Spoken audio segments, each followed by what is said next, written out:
Hello friends, welcome back to another lecture on statics IQ. Statics IQ में आप सभी का स्वागत है। दोस्तों, आज 8 अगस्त के जो ऑल शिफ्ट में जीके जीएस से जितने भी क्वेश्चन पूछे गए हैं उन सभी का यहाँ पे 100% रियल एनालिसिस करने वाले हैं। दोस्तों, आपने जैसा कि थंबनेल में देखा ही होगा कि एसएससी सीएचएसएल एग्जाम 2023 का भी आयोजन करवाया जा रहा है और हम यहाँ पे रोज मिलते हैं और जितने भी दिन में जितने भी शिफ्टों में क्वेश्चन जीके जीएस से पूछे जाते हैं उन सभी क्वेश्चनों का एक जगह समावेश करके आप सभी के समक्ष रखने की कोशिश हमारे द्वारा एक छोटी सी कोशिश की जाती है और आप सभी का प्यार और सपोर्ट भी हमारे साथ बना हुआ है। इसीलिए हमें थोड़ा मोटिवेशन मिलता है और हम इस मोटिवेशन के साथ आप सभी के लिए यहाँ पे कार्य कर रहे हैं। तो दोस्तों, यदि आपको यह सेशन अच्छा लगे तो ज़्यादा से ज़्यादा लाइक कीजिएगा, अपने दोस्तों के पास ज़्यादा से ज़्यादा शेयर कीजिएगा और हाँ, यदि आज ही आप हमारे चैनल से जुड़े हैं तो चैनल को सब्सक्राइब करके बेल आइकन पर प्रेस कर दीजिएगा। चलिए, बिना समय खराब करते हुए आज की शानदार सेशन का आगाज करते हैं और चलते हैं 8 अगस्त में जितने भी शिफ्टों में क्वेश्चन पूछे गए हैं जीके जीएस से उनकी तरफ चलते हैं। सबसे पहला क्वेश्चन है, मोढेरा नृत्य महोत्सव भारत के किस राज्य में मनाया जाता है? तो ये जो मोढेरा नृत्य महोत्सव है इसका उपनाम है दोस्तों उत्तरार्ध महोत्सव और इसे उत्तरार्ध महोत्सव भी कहा जाता है और ये दोस्तों गुजरात राज्य का जो प्रमुख महोत्सव में से एक है जिसका नाम मोढेरा महोत्सव है या उपनाम इसका उत्तरार्ध महोत्सव है। तो ये क्वेश्चन पूछा गया है और जो यहाँ पे उत्तरार्ध महोत्सव है ये भगवान सूर्य या सूर्य देव को समर्पित है। तो दोस्तों, आगे आने वाले शिफ्टों में क्वेश्चन पूछा जा सकता है कि मोढेरा जो नृत्य महोत्सव है यह किस भगवान से संबंधित है, किस भगवान को समर्पित है? तो सूर्य देव को समर्पित है और ये प्रत्येक जनवरी के तीसरे सप्ताह के दौरान मनाया जाता है। तो दोस्तों, प्रत्येक जनवरी माह के तीसरे सप्ताह में मोढेरा नृत्य महोत्सव गुजरात में मनाया जाता है और ये 3 दिवसीय नृत्य महोत्सव है। यह भी एक्स्ट्रा फैक्ट आपको पता होना चाहिए। चलिए, अगले इंपॉर्टेंट क्वेश्चन के ऊपर बात करते हैं। अगला इंपॉर्टेंट क्वेश्चन है, उस्ताद विलायत खां का संबंध किस वाद्य यंत्र से है? तो जो उस्ताद विलायत खां है इसका संबंध किस वाद्य यंत्र से है? तो ये दोस्तों भारत के प्रमुख सितार वादकों में से एक है जिनका नाम है विलायत खां। अगला क्वेश्चन है, पाइका किस भारतीय राज्य से संबंधित एक पारंपरिक नृत्य है? तो दोस्तों, जो पाइका है यह नृत्य किस राज्य से संबंधित है? तो जो पाइका नृत्य है ये झारखंड राज्य से संबंधित है। तो यहाँ पे दोस्तों ये झारखंड आने वाला है। पाइका किस भारतीय राज्य से संबंधित है? तो दोस्तों, झारखंड के प्रमुख जो लोक नृत्य है उनमें छऊ और पाइका आता है और ये जो दोस्तों पाइका नृत्य किया जाता है मुख्य रूप से मुंडा समुदाय, जी हाँ, मुंडा समुदाय के द्वारा किया जाता है। तो आगे आने वाली शिफ्टों में दोस्तों यदि आपसे क्वेश्चन पूछा जाता है कि पाइका नृत्य झारखंड में किस समुदाय के द्वारा किया जाता है या किस जाति विशेष के द्वारा किया जाता है, तो पाइका नृत्य है जो मुंडा समुदाय के द्वारा किया जाता है। चलिए आगे बढ़ते हैं और अगले क्वेश्चन के ऊपर बात करते हैं। अगला क्वेश्चन है, नार्तिकी नटराज का संबंध किस शास्त्रीय नृत्य से है? तो दोस्तों, जो नार्तिकी नटराज है इनका संबंध भरतनाट्यम से है। जी हाँ, भरतनाट्यम से संबंध है इनका। और नार्तिकी नटराज है जो भारत में पद्मश्री से सम्मानित होने वाली पहली महिला ट्रांसजेंडर है। जी हाँ, पहली महिला ट्रांसजेंडर है। तो ये इंपॉर्टेंट काफी क्वेश्चन हो जाता है कि नार्तिकी नटराज का संबंध किस शास्त्रीय नृत्य से? भरतनाट्यम से। तो दोस्तों, ये 8 अगस्त को तो इस प्रकार से क्वेश्चन पूछा जा चुका है। तो आगे आने वाली शिफ्ट में दोस्तों आपसे इस प्रकार एग्जामिनर क्वेश्चन पुटअप कर सकता है कि जो नार्तिकी नटराज है, या इस प्रकार से क्वेश्चन पूछ सकता है कि भारत की पहली पद्मश्री से सम्मानित होने वाली महिला ट्रांसजेंडर कौन है?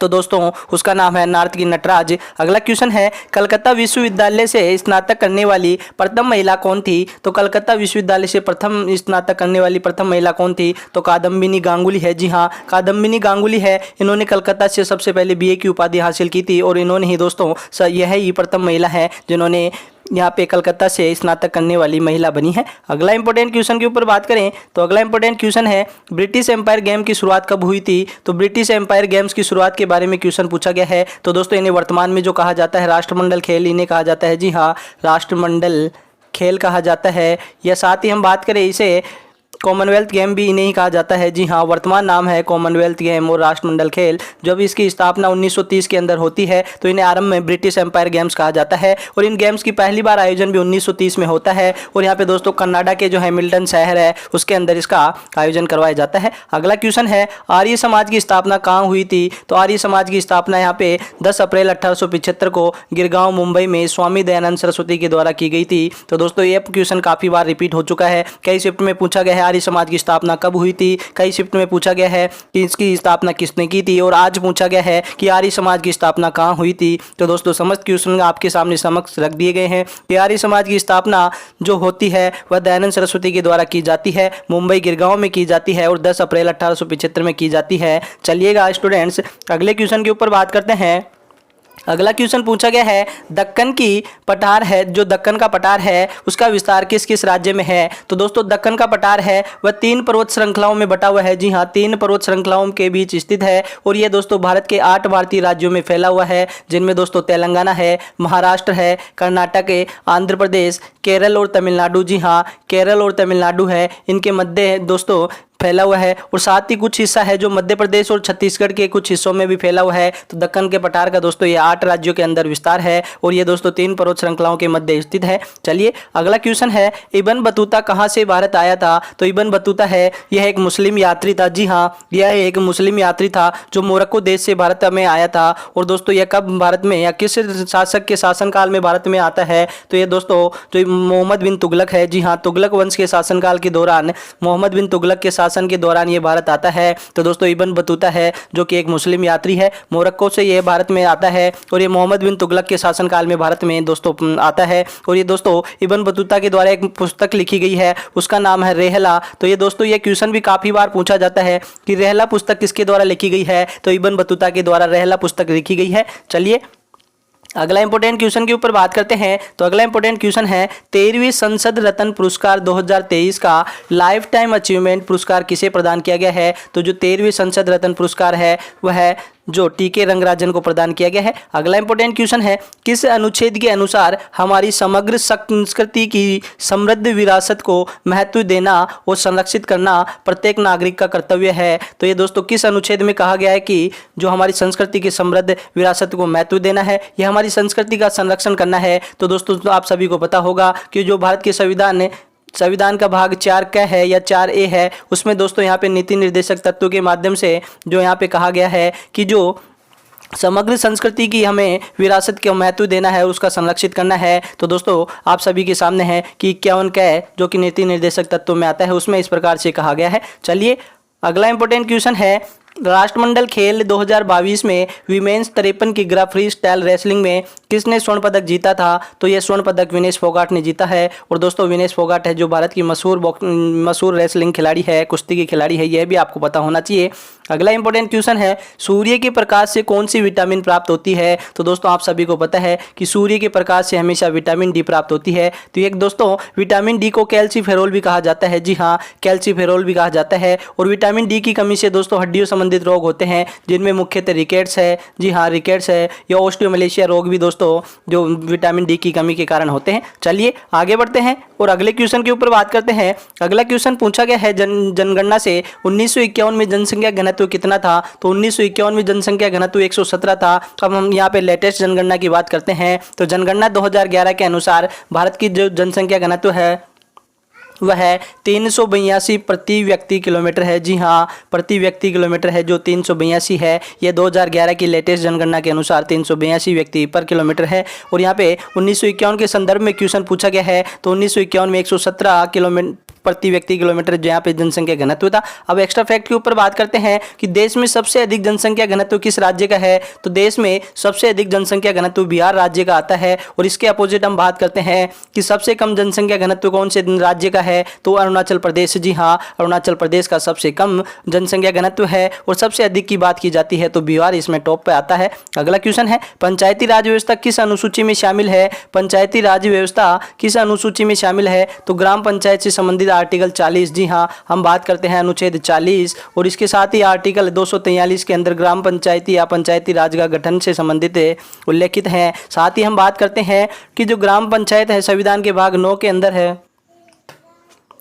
ग्राम पंचायत संविधान के भाग 9 में नगर पालिका को जो भाग है वह 9A है, जबकि सहकारी समिति है जो कि 9B भाग के अंदर निहित है। चलिए आगे बढ़ते हैं और अगले इंपॉर्टेंट क्वेश्चन के ऊपर बात करते हैं। अगला इंपॉर्टेंट क्वेश्चन पूछा गया है, युद्ध से चंदावर का युद्ध किस किस के मध्य हुआ था। तो दोस्तों चंदावर का युद्ध होता है जो जयचंद और मोहम्मद गौरी के मध्य 1194 ईस्वी में यहाँ पे चंदावर स्थान पे होता है। जी हाँ, जयचंद और मोहम्मद गौरी के मध्य 1194 में चंदावर का युद्ध लड़ा जाता है। अगला क्वेश्चन पूछा गया है, ग्रैमी अवार्ड 2023 किस भारतीय म्यूजिक कंपोजर को मिला है। तो दोस्तों ग्रैमी अवार्ड 2023 है जो कि रिकी केज को मिला है। और रिकी केज के जो एल्बम है डिवाइन टाइड्स के लिए ये ग्रैमी अवार्ड से सम्मानित किया गया है। चलिए आगे बढ़ते हैं और अगले इंपॉर्टेंट क्वेश्चन के ऊपर बात करते हैं। वह पूछा गया है कि मुलायम सिंह यादव को 2023 में कौन से पद्म पुरस्कारों से सम्मानित किया गया है। तो मुलायम सिंह यादव को 2023 में दोस्तों पद्म विभूषण पुरस्कार से सम्मानित किया गया है। और ये दोस्तों जो मुलायम सिंह यादव है ये उत्तर प्रदेश के यहाँ पे पूर्व सीएम रह चुके हैं। तो दोस्तों इन्हें जो है राजनेता है जो कि पद्म विभूषण 2023 से सम्मानित किया गया है। अगला क्वेश्चन है कौन सी पंचवर्षीय योजना महालनोबिस मॉडल पर आधारित थी। तो यहाँ पे कौन सी पंचवर्षीय योजना महालनोबिस मॉडल पर आधारित थी। तो दूसरी पंचवर्षीय योजना है जो महालनोबिस मॉडल पर आधारित है। जबकि यदि प्रथम पंचवर्षीय योजना से पूछा जाता है कि वह कौन से मॉडल पर आधारित है तो हेराल्ड डोमर मॉडल पर आधारित है। जी हाँ, हेराल्ड डोमल्ड मॉडल पर आधारित है। तो यह भी आपको पता होना चाहिए। दोस्तों आप सभी के लिए एक विशेष सेशन लगाया गया है जिसमें हमने जो 5 ईयर प्लान है या पंचवर्षीय योजना है जितने भी दोस्तों यहाँ पे आपको क्वेश्चन पूछे जा रहे हैं उस सभी के अंदर निहित किया गया है। यदि आपने वह सेशन नहीं देखा है तो आप हमारे चैनल की प्लेलिस्ट में जाकर देख सकते हैं। उसमें दोस्तों आपको यहाँ पे एसएससी में जितने भी पीछे एग्जाम हो चुकी है चाहे वह CGL 2023 हो, CGL 2022 हो, CHSL 2022 हो या SSC GD के अंदर जितने भी यहाँ पे पंचवर्षीय योजना से क्वेश्चन पूछे गए हैं उन सभी का यहाँ पे समावेश आपको वहाँ पे देखने को मिलने वाला है। तो वह सेशन भी आप जाकर देख सकते हैं। और यहाँ पे आपकी CHSL के एग्जाम में तो दोस्तों प्रत्येक शिफ्ट में यहाँ से पंचवर्षीय योजना से क्वेश्चन पूछे जा रहे हैं। जी हाँ, 5 ईयर प्लान से प्रत्येक शिफ्ट में क्वेश्चन पूछे जा रहे हैं। इसलिए दोस्तों आप वहां जाकर वह एक सेशन देखने से आपका 1 नंबर कंफर्म हो सकता है। तो आप जाकर देख सकते हैं। अगले क्वेश्चन पे बात करते हैं। वर्ल्ड फाइड ब्लिट्स टूर्नामेंट 2022 में भारत के लिए रजत पदक किसने जीता था। तो दोस्तों जो रजत पदक जीता है वो कोनेरू हम्पी ने जीता है। और दोस्तों आप सभी कमेंट बॉक्स में कमेंट करके बताइएगा कि कोनेरू हम्पी है किस खेल से संबंधित है। चलिए आगे बढ़ते हैं और अगले इंपॉर्टेंट क्वेश्चन के ऊपर बात करते हैं। ड्रीम महोत्सव किस राज्य का प्रमुख त्योहार है। तो ये दोस्तों क्वेश्चन काफी रिपीट हो चुका है। तो ये ड्रीम महोत्सव है जो कि अरुणाचल प्रदेश का प्रमुख त्योहार है। अगला क्वेश्चन पूछा गया है बोयल का नियम क्या है। तो दोस्तों ये साइंस से क्वेश्चन पूछा गया है कि बोयल का नियम क्या है। तो किसी गैस के द्वारा डाला गया दबाव या दाब या प्रेशर उसके द्वारा घेरे गए आयतन के उल्टा समानुपाती होता है। तो दोस्तों ये क्या कह रहा है कि किसी गैस के द्वारा डाला गया दबाव होता है, प्रेशर होता है, वह उसके द्वारा घेरे गए आयतन के उल्टा समानुपाती होता है। तो दोस्तों ये PV बराबर RT होता है, वह बोयल के नियम से हमें प्राप्त होता है। अगला क्वेश्चन है निकट जरीन और लवलीना बोरगोन किस खेल से संबंधित है। तो ये दोस्तों बॉक्सिंग खेल से संबंधित है। अगले इंपॉर्टेंट क्वेश्चन के ऊपर बात करते हैं वह है 2026 शीतकालीन ओलंपिक कहाँ होंगे। तो 2026 में जो शीतकालीन ओलंपिक होने वाले हैं वह इटली के अंदर होंगे। जी हाँ, इटली के अंदर इनका आयोजन किया जाएगा। साथ ही हम बात करते हैं ग्रीष्मकालीन ओलंपिक 2023 का आयोजन कहाँ किया जाने वाला है। तो ग्रीष्मकालीन ओलंपिक 2024 का आयोजन पेरिस के अंदर किया जाने वाला है। जी हाँ, पेरिस के अंदर इसका आयोजन होगा। अगला इंपॉर्टेंट क्वेश्चन है अनुच्छेद 39A का संबंध किससे है। तो समान विधि के निःशुल्क न्याय से संबंध है। जी हाँ, समान सबको न्याय मिले उसके लिए 39A के अंदर निहित है। अगला क्वेश्चन है गढ़वालों की राजधानी कहाँ थी। तो गढ़वालों की राजधानी कन्नौज थी। तो दोस्तों आपने देखा कि एक शिफ्ट में क्वेश्चन पूछा गया है कि चंदौर का युद्ध कहाँ लड़ा गया। तो वह दोस्तों जो जयचंद है वह गढ़वाल थे। जी हाँ, जयचंद और मोहम्मद गौरी के मध्य 1194 में लड़ा जाता है। और दूसरे शिफ्ट में क्वेश्चन पूछा गया है कि गढ़वालों की राजधानी कहाँ थी। तो गढ़वालों की राजधानी कन्नौज थी। दोस्तों आप देख पा रहे हैं कि किस प्रकार से एक ही टॉपिक से अगली शिफ्ट में किस प्रकार से क्वेश्चन रिलेट करके आगे पूछे जा रहे हैं। इसीलिए आपसे एक बार फिर से मैं अनुरोध करना चाहूँगा कि आप एक बार जो भी एनालिसिस करवाया जाता है हमारे द्वारा वह पूरा देख कर जाइएगा। और जिस इंपॉर्टेंट टॉपिक से क्वेश्चन पूछे जाते हैं उन सभी टॉपिक से दोस्तों इर्द गिर्द किस प्रकार से क्वेश्चन बन सकते हैं उन सभी को भी एक बार आप कवर कीजिएगा। चलिए अगले क्वेश्चन पे बात करते हैं। अगला क्वेश्चन है पोंगल कहाँ का प्रमुख त्यौहार है। तो पोंगल है तमिलनाडु का प्रमुख त्यौहार है। और साथ ही हम बात करते हैं कि तमिलनाडु के अन्य त्यौहार की। तो इनमें दोस्तों थाई पुसम त्यौहार है, जल्लीकट्टू है, यह तमिलनाडु के प्रमुख त्यौहार है। अब बात करते हैं तमिलनाडु में जो तमिल भाषा बोली जाती है उसे सबसे पहले 2004 में शास्त्रीय भाषा का दर्जा दिया गया था। तो ये अन्य फैक्ट भी आपको पता होना चाहिए। अगला क्वेश्चन है मुस्लिम लीग की स्थापना कब हुई थी। तो मुस्लिम लीग की स्थापना 1906 के अंदर होती है। आगे आने वाली शिफ्टों में आपसे पूछा जा सकता है कि मुस्लिम लीग की स्थापना किसके द्वारा की गई थी। तो दोस्तों आगा खां और सलीम खां के द्वारा मुस्लिम लीग की स्थापना की जाती है। चलिए आगे बढ़ते हैं और अगले क्वेश्चन के ऊपर बात करते हैं समता का अधिकार या समानता का अधिकार किस अनुच्छेद के अंदर है। तो अनुच्छेद 14 से 18 तक जो है जो समानता के अधिकार को वर्णित किया गया है। अगला क्वेश्चन है हरियाणा में पुरुषों के द्वारा कौन सा नृत्य किया जाता है। तो हरियाणा में पुरुषों के द्वारा भांगड़ा किया जाता है। तो चलिए अब इसकी व्याख्या के ऊपर बात करते हैं।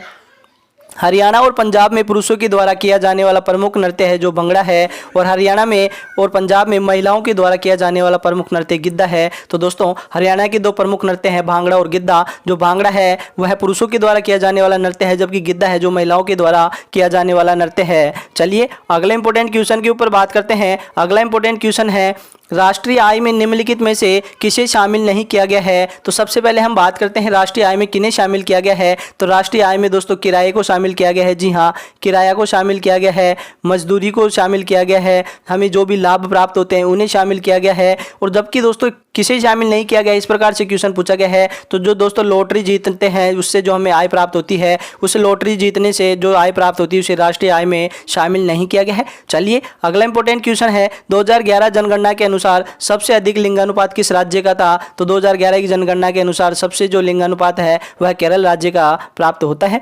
अगले इंपॉर्टेंट क्वेश्चन के ऊपर बात करते हैं, तो वह है कि केपलर का तृतीय नियम क्या है। तो दोस्तों केपलर का जो नियम है वह ग्रहों की गति से संबंधित है। जी हाँ, ग्रहों की गति से संबंधित है, ये आपको पता होना चाहिए। और दोस्तों केपलर का तृतीय नियम क्या है कि सूरज की परिक्रमा करते हुए एक ग्रह का परिक्रमण काल सूर्य तथा उस ग्रह के बीच की औसत दूरी के क्यूब के समानुपाती होता है। तो परिक्रमा करते हुए परिक्रमण काल टी होता है, वह दोस्तों समानुपाती होता है उनके मध्य की जो दूरी होती है उसके क्यूब के समानुपाती होता है। तो यह केपलर का नियम होता है। अगला और आज का अंतिम क्वेश्चन है ब्रह्म समाज की स्थापना किसने की थी।